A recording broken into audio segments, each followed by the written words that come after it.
Hello friends, कैसे सब बढ़िया।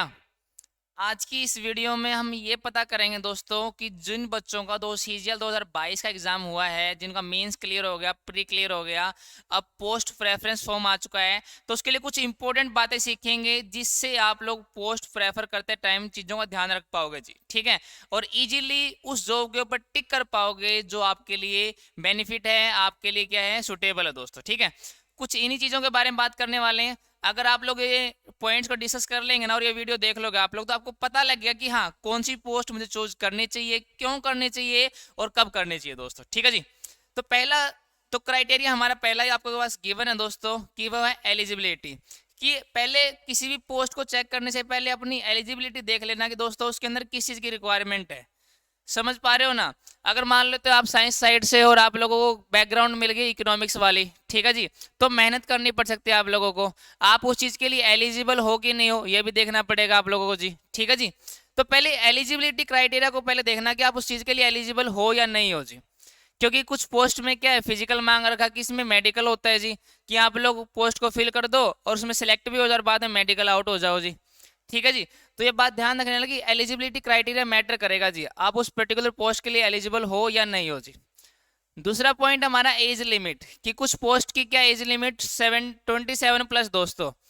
कुछ पोस्ट तो क्या 27 साल वाला ले सकता है, लेकिन कुछ पोस्ट क्या 27 साल प्लस वाला ही ले सकता है दोस्तों। जैसे डबल ए वाली हो गई, GST, preventive officer, ASO, IB, divisional accountant etcetera. तो आप ध्यान रखना, अगर आपकी एज 27 और इनको आप लोग क्या फिल कर रहे हो, तो ध्यान रखना ये वाले नहीं मिल पाएंगे आप लोगों को। ये तभी एलिजिबल हो पाओगे जब आपकी एज कितनी है, 27। तो ये एज क्राइटेरिया भी ध्यान रखना कि आपकी एज कितनी है और आपको कौन सी पोस्ट चाहिए दोस्तों। फिर बात है डेस्ट और सीपीटी, ये दोनों एक ही पॉइंट में कवर करेंगे हम लोग। अब होता है क्या, जैसे एसएससी ने नोटिस में बता रखा है कि सीपीटी और डेस्ट की अलग से स्टैंडर्ड की क्या कट ऑफ लगेगी जी। ठीक है, तो आप लोग ये भी देख लेना कि आप लोग कितने मार्क्स कंप्यूटर में गेन कर पा रहे हो, कितने आप लोग टाइपिंग में स्ट्रोक किए हैं जी। ऐसा ना हो कि आप लोग कोई कंप्यूटर में मार्क्स कम हो और आप लोग हायर कंप्यूटर वाली कोई पोस्ट चूज कर लो और आपको मिले ना वो जी। ठीक है जी, तो ये बात ध्यान रखना जी, सीपीटी और डीएसटी का क्राइटेरिया मैच होना चाहिए, आपके मार्क्स उतने होने चाहिए उस पर्टिकुलर पोस्ट के लिए जी। तो ये वाला भी आपको क्राइटेरिया ध्यान रखना दोस्तों। फिर हम बात करते हैं हमारे फिफ्थ वाले की, होम पोस्टिंग। देखो सब कोई चाहता है कि अपने घर के पास क्या हो, नौकरी हो और सैटरडे संडे ऑफ मिले और घर जाएं हम लोग जी। हर किसी की यही तमन्ना होती है दोस्तों। तो देखो होम पोस्टिंग के चांस एक्चुअली में किसके हैं, ज़्यादा ज़्यादा चांस है। आप ऑडिटर ले सकते हो, टीए ले सकते हो, पीएससी ले सकते हो जी। ठीक है, इरिस्पेक्टिव ऑफ मार्क्स, अब आपको देखने पड़ेंगे मार्क्स कितने जी, लेकिन चांसेस इनमें ज़्यादा होते हैं कि आपको होम पोस्टिंग मिल जाएगी जी। ठीक है, वो मार्क्स तो मैटर करेंगे डियर, लेकिन इनमें क्या ज़्यादा चांसेस होता है कि आपको होम पोस्टिंग मिल जाएगी, क्योंकि कम ग्रेड पे की नौकरी होती है तो बहुत कम लोग चूज करते हैं इनको, होम पोस्टिंग के ज़्यादा चांस रहते हैं। लेकिन कई लोग कहते हैं नहीं सर हमें तो दिल्ली पोस्टिंग चाहिए, तो दिल्ली पोस्टिंग के लिए क्या करना पड़ता है, एएसओ हैं जितने सारे वो दिल्ली में होते हैं जी। कैग वाले अकाउंटेंट हमारे जितने दिल्ली में होंगे, सीजीए वाले भी रहेंगे, ऑडिटर की जो भी हमें दिल्ली मिल सकती है, टीए वाली और पीएसए वाले। लेकिन ध्यान रखना इसके लिए मार्क्स वैलिड होने चाहिए आपके जी।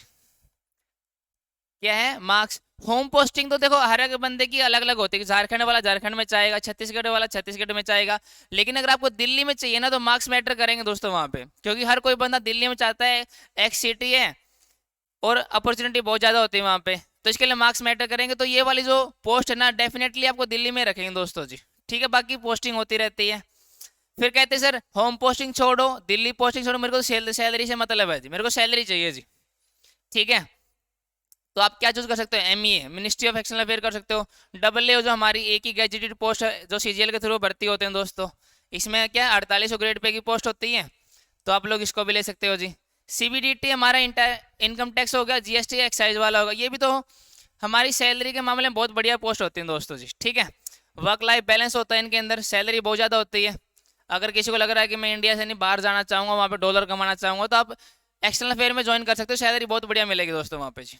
लेकिन कई लोग कहते हैं सर हमें तो यूनिफॉर्म से मतलब है, लोग हमको देखकर कहेंगे 3 स्टार लगे हुए हैं भैया, लोग डर रहे, रोब, एक रोब आपको रुतबा आपको बनाना है ना, तो जीएसटी ले सकते हो आप, प्रिवेंटिव ऑफिसर ले सकते हो, इनकम टैक्स इंस्पेक्टर बन सकते हो आप लोग जी। तो यहाँ पे यूनिफॉर्म का रोब रहेगा जी आप लोगों का जी। ठीक है, फिर कहते हैं कि सर एक्चुअली मैं तो क्या है सीजीएल को एक एक एक स्टैंड बाय में एक सपोर्ट के लिए रखा, मेन मेरा जो एम है ना वो यूपीएससी क्लियर करना है।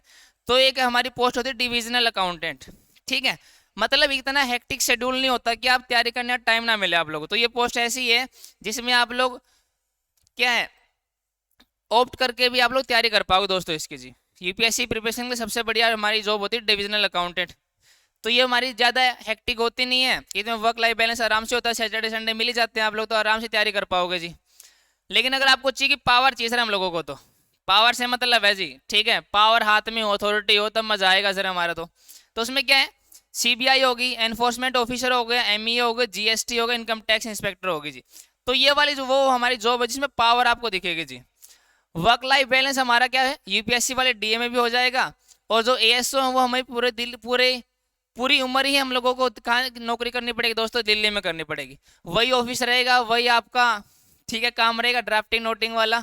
तो एएसओ की नौकरी, अगर कोई आपको टीए वगैरह मिल जाती है तो उसमें थोड़े से प्रमोशन के एस्पेक्ट बदल जाते हैं दोस्तों। तो ये वाले वो क्राइटेरिया जो आप लोग पोस्ट प्रेफरेंस फिल करने से ध्यान में रखने हैं जी, ठीक है जी। कौन सी यूनिफॉर्म वाली चाहिए, किसी बंदे को रोब चाहिए, किसको सैलरी से मतलब है, किसी को क्या चाहिए, सैलरी नहीं भैया होम पोस्टिंग मिल जाए, क्या कम ग्रेड पे मिल जाए, घर के पास हो जी, सैटरडे संडे घर पे जा पाए, उनके लिए अलग। तो पोस्ट प्रेफर करने से पहले ये बात ध्यान रख लेना कि आप लोगों को क्या चीज़ जरूरी है आपके लिए। सैलरी मतलब रखती है, होम स्टेट मतलब करता है, दिल्ली में रहना है, ठीक है जी। तो मैंने काफ़ी हद तक आप लोग क्लियर करने की कोशिश की कि आप लोग क्या चूज कर पाओ जी, ठीक है जी। तो आज की इस वीडियो में इतना ही रखने वाले हैं जिससे आप लोग ये हेल्प हो पाए कि कौन सी पोस्ट हमें चूज करनी है। बाकी ध्यान रखना यही हमारा लास्ट है, इसी टाइम पे गलती होती है, इसी टाइम हम लोगों को बन जाते हैं जी। तो यही टाइम आपको बनाएगा और यही टाइम आपको बिगाड़ेगा। तो सूझबूझ से आपको पोस्ट प्रेफरेंस फिल करनी है और बाद में पोस्ट ले लेनी है दोस्तों, ठीक है। तो इस वीडियो में इतना ही करेंगे हम लोग। थैंक यू दोस्तों।